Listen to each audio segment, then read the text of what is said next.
Welcome back to my channel, everybody. Today is my birthday, so I'm going to be doing my Monday Night Raw review. It kicked off with Seth Rollins' promo. It was a good promo. Then Matt came out and just started beating each other up in a big old brawl. Judgment Day came out and tried to they want Matt to join Judgment Day. Matt said, not right now.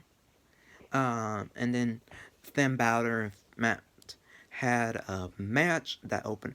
Good match. It was a good match. It had 2 or 3 commercial breaks.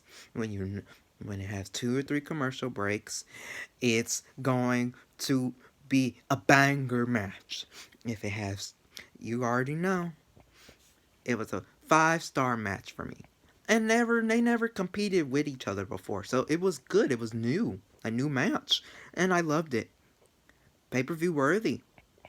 So it was a good match. And then after Finn Balor won, Seth Rollins curb stomped him to the store. Curb stomped him into the mat. And here's my prediction: it's going to be Seth versus Matt at Extreme Rules. In an Extreme Rules match, Matt Riddle gets the win. Seth won at Clash of the Castle. It's only fair that to have Matt win at Extreme Rules. It's fair. And then we have this awesome promo. Dominic and Rhea Ripley. I swear, I don't know what she whispered in his ear. Like, hey, say this or I'm gonna give you some pussy tonight. Or some shit. Or like, hey, don't forget to say this. Or like, so you don't never know. It's mysterious. It's kind of like, what did she say to him? Girl, let us know. What do y'all say? And I don't know. He kind of smirked, a little smirk on his face, like, did she say, if you say this, I'm gonna give you some pussy tonight? Or after this, I'm gonna give you some pussy. He's like, okay, that's okay. And then, and so I enjoyed it.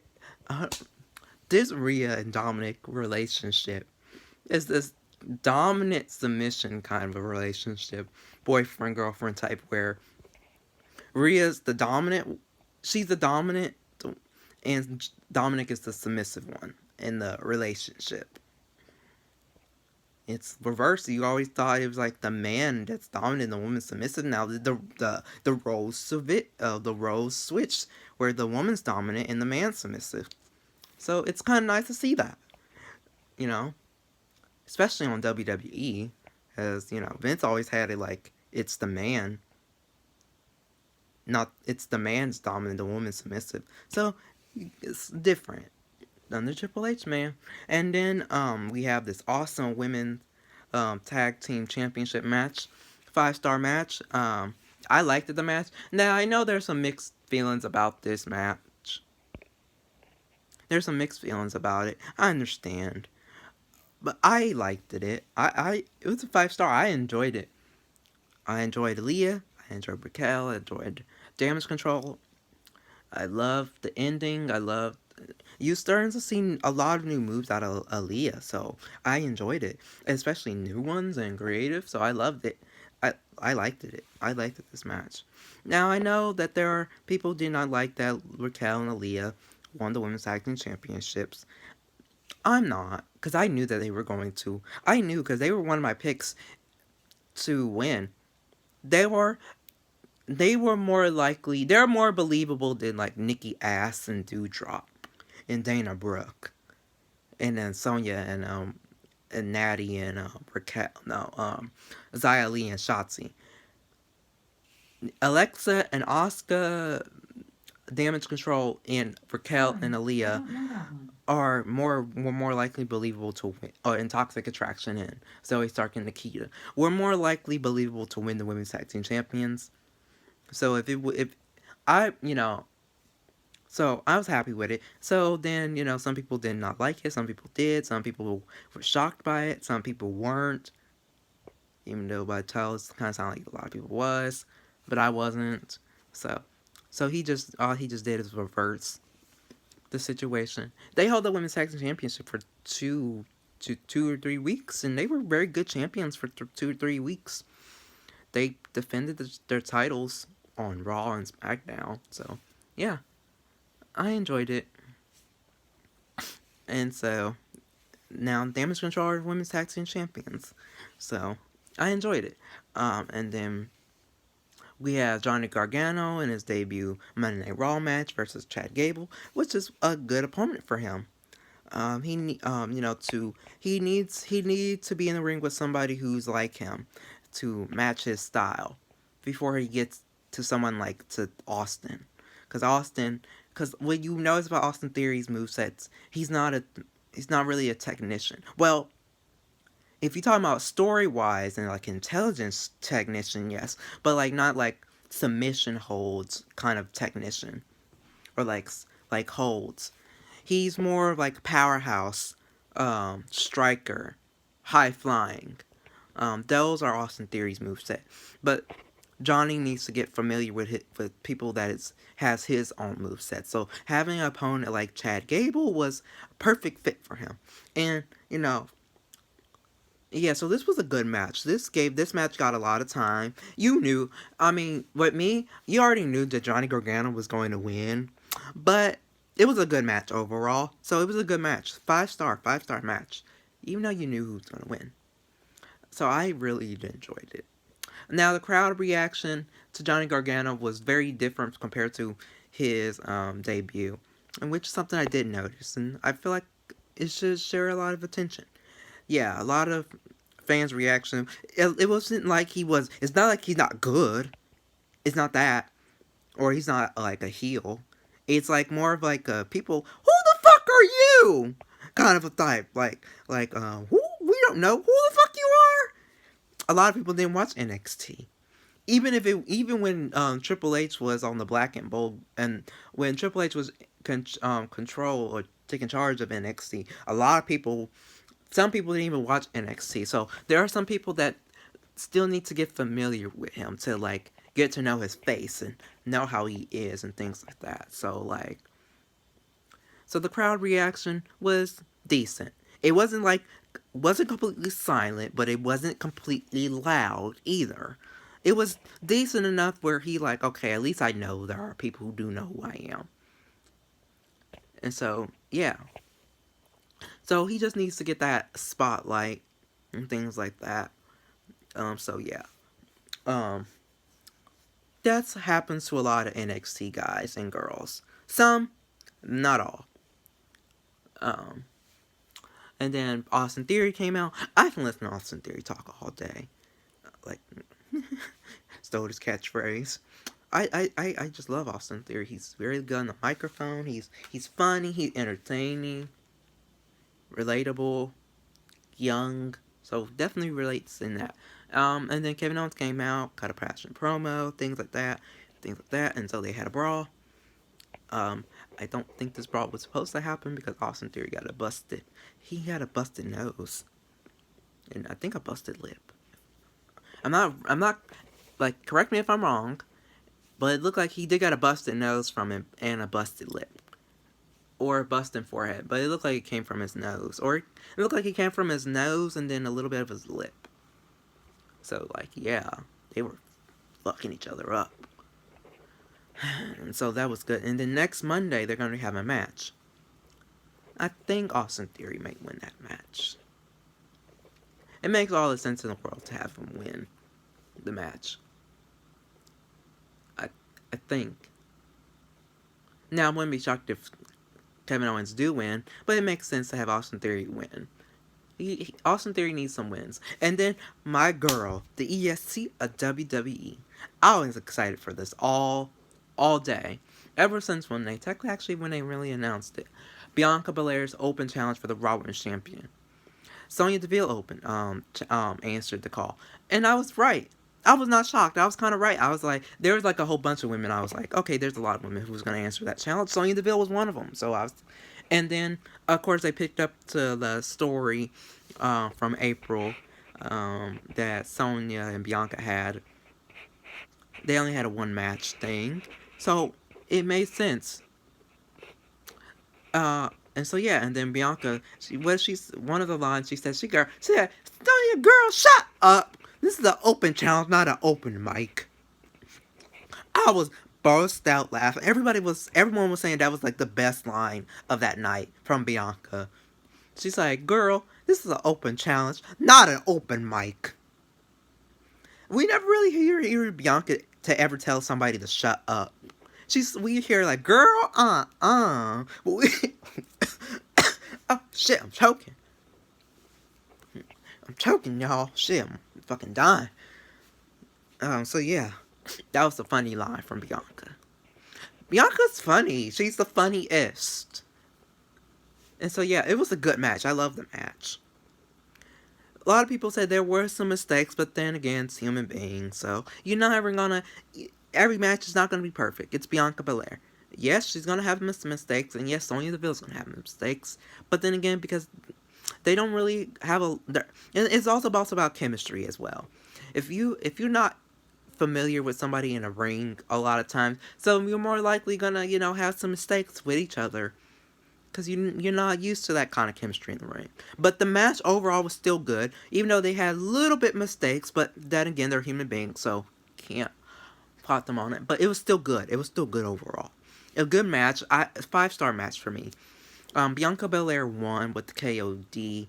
Love that. One of my favorite finisher moves. She made that move. Creative. She's so creative, and that's what I love about her. She's so creative. Everything about her is creative, is new. I love her outfit. I love the blue and gold outfit. I love it. And then the hair. Love the hair. Got nothing to say. I love the hair. I love everything about her. And then after when she won the match. But then with the one thing I want to talk about this. One thing that I do love about this is that Byron and Corey Graves. I love that they said this. They think that Bianca did an open challenge. Corey thinks she's doing it because she's on an ego trip. And while Byron's saying she's doing this because to show that why she's a fighting champion and why she is Raw Women's Champion and why she is carrying the Raw Women's division on her back.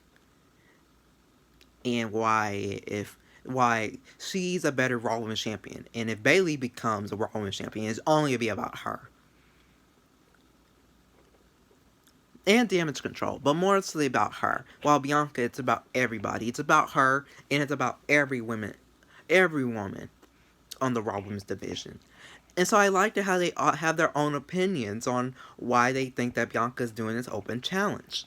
I like that, and it tied in with the story that Bayley was saying, like, "Oh, Bianca, you're doing this because of an ego trip." Basically, she kind of agrees with Corey Graves. She's doing this because she's on an ego trip, because she lost at Clash of the Castle, lost to Bayley, and Bianca is doing this to make herself feel better, to make her ego feel better, to make her pride feel better. But she really knows she wants a match with Bayley.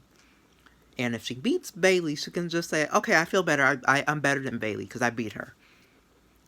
And so they teased a lot of things in this story. They teased that they may do a I Quit match at Extreme Rules for the Raw Women's Champion. They teased that they might do an Extreme Rules match, Bianca versus Bayley. They might tease that Bianca gonna retain her Raw Women's Champion against Bayley, either clean or not. But then again, it wouldn't matter. It's Bianca, so win clean, win dirty, wouldn't hurt her. Long she went. And it also teased that Bayley may become the new Raw Women's Champion. And Bianca will be the one who be chasing after Bianca for the Raw Women's Championship. And then that's when Charlotte Flair might come in. Either on Raw or SmackDown. But I feel like it all ties up. And then it also ties up.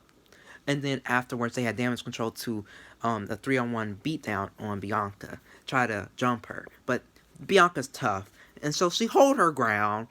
She hold her ground. She ain't no punk bitch. You ain't gonna push Bianca around. She's a punk. She's a badass bitch. She ain't gonna take no shit from nobody. Don't matter if you're fucking Io Sky, fucking Dakota Kai, fucking Bayley. She will fucking fight.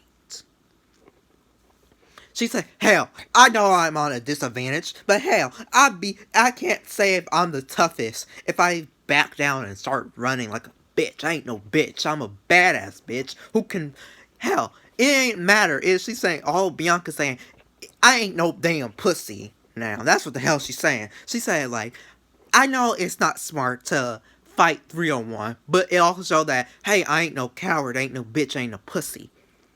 I ain't scared of no Bailey. I ain't scared of no fucking Io Sky. I ain't scared of fucking Dakota Kai. I'm fucking ready. I'm ready to fight these bitches. Hell, hey, if I get beat down, I got beat down, but you can't say I back down. Can't say I'm a pussy. Can't say I'm a damn coward. No.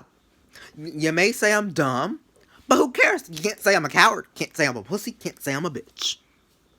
And that's what she showed, that she's the EST. She calls herself the roughest, the toughest. She wants to show that. Why she is the toughest and the strongest.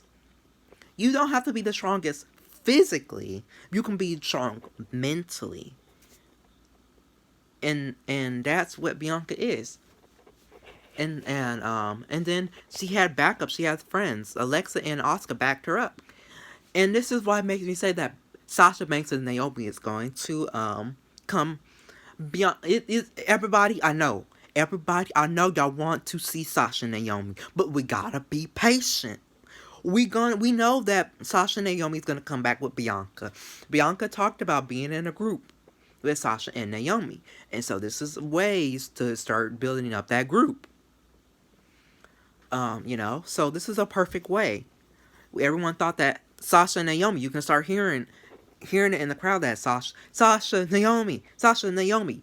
And then when it's Alexa and Asuka, that chant stopped. But you know it's gonna happen. Either at Extreme Rules, Crown Jewel, Survivor Series, Day 1, Royal Rumble, Elimination Chamber, hell, WrestleMania. I don't know if it's gonna be that long, but like, it's gonna happen. So yeah, I loved it. And then Bailey attacked. Bailey got circled around her about Asuka and Alexa because she tried to escape. Then they're like, nope. And that's when Bianca came. Bianca ducked, gave her a big ass spine buster to Bailey, and said, "You can't whoop me. You can't outsmart me. I got friends too." And so yeah, one of the favorite things of the night for me. Anytime I see Bianca Belair on my TV, I'm happy. I'm good. You got my attention. I'm sitting my ass down on the damn couch and watching. You got my attention. I don't care. Promo, match, whatever. That's why I was so happy to saw her in Kansas City.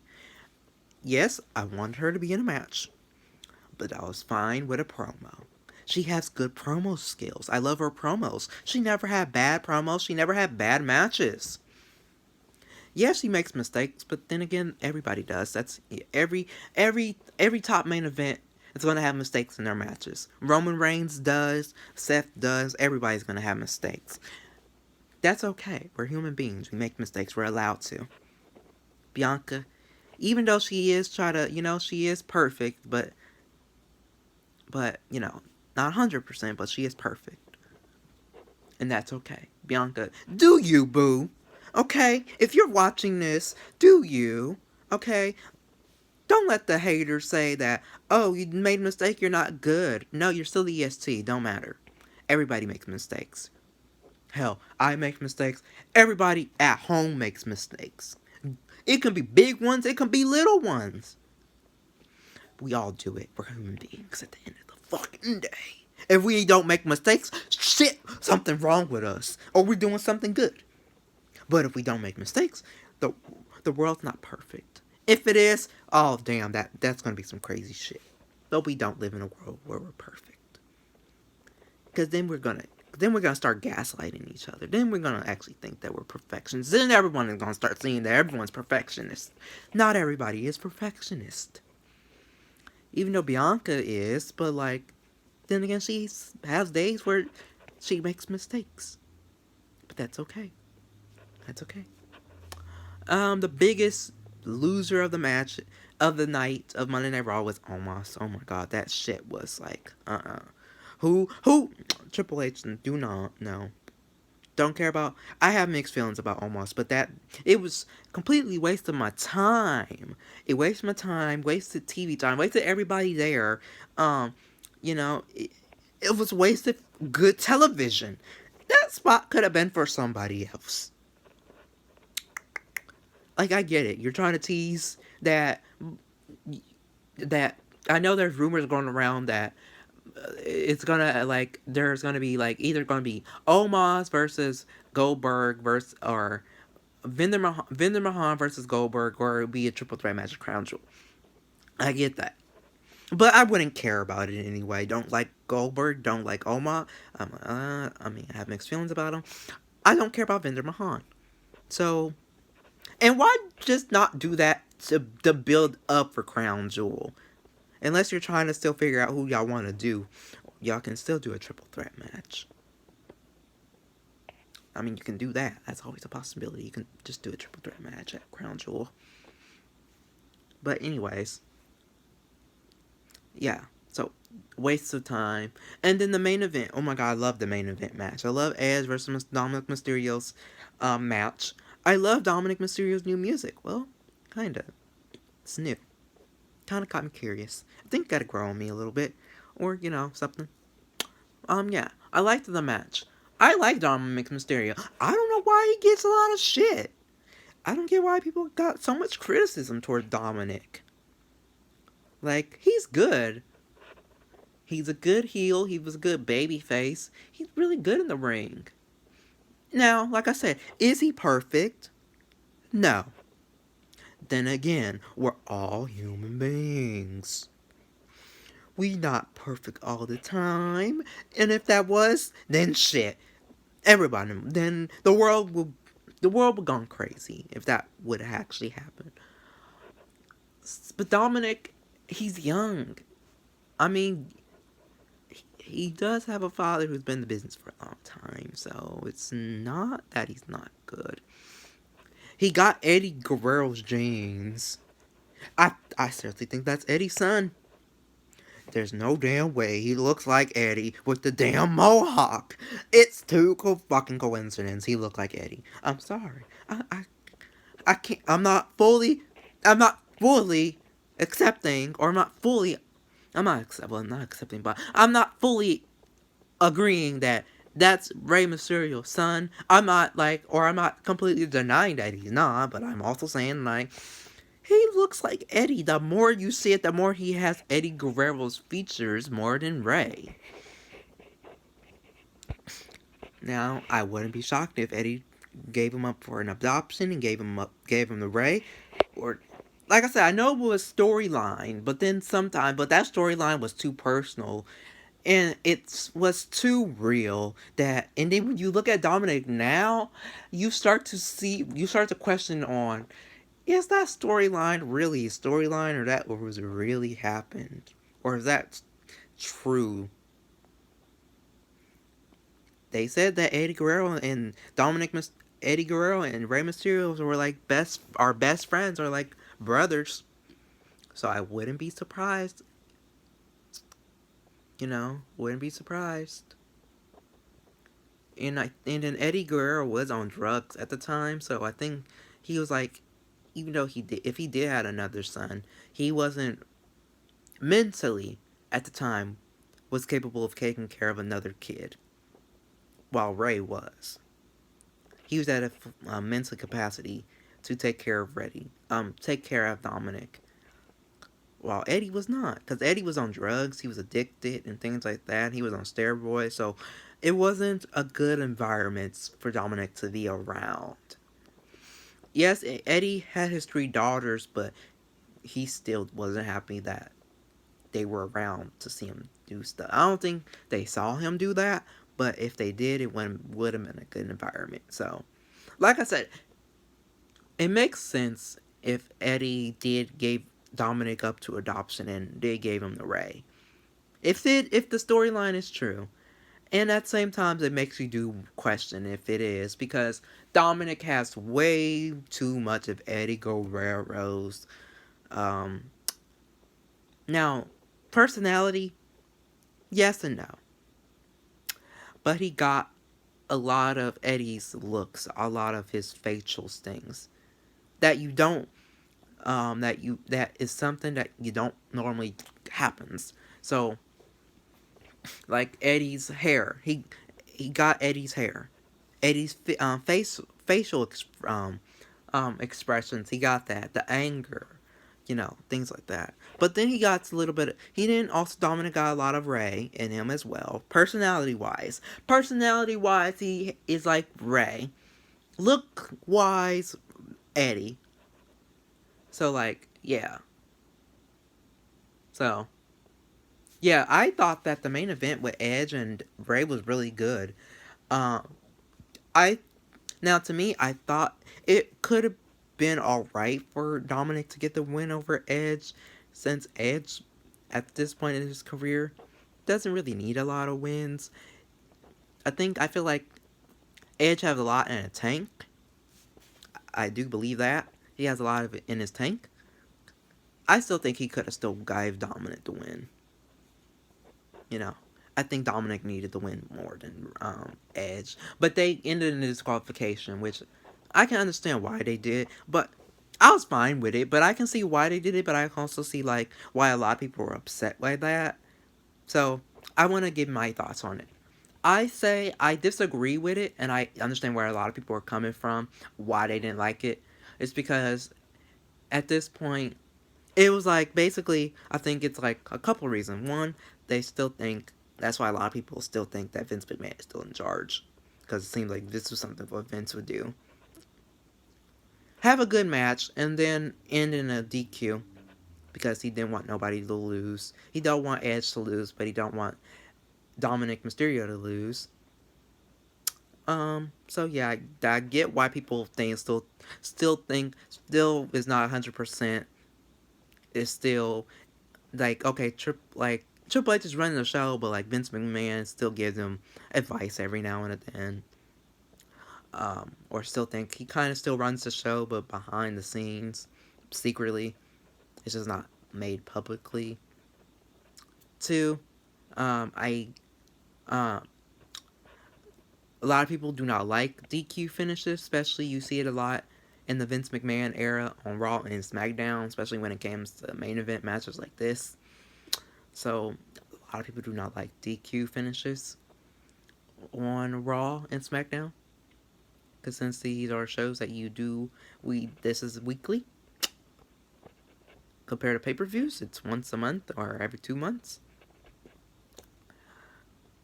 3, I get that a lot of people are tired of seeing DQs, either if they like it or they don't. I know people are tired of seeing it.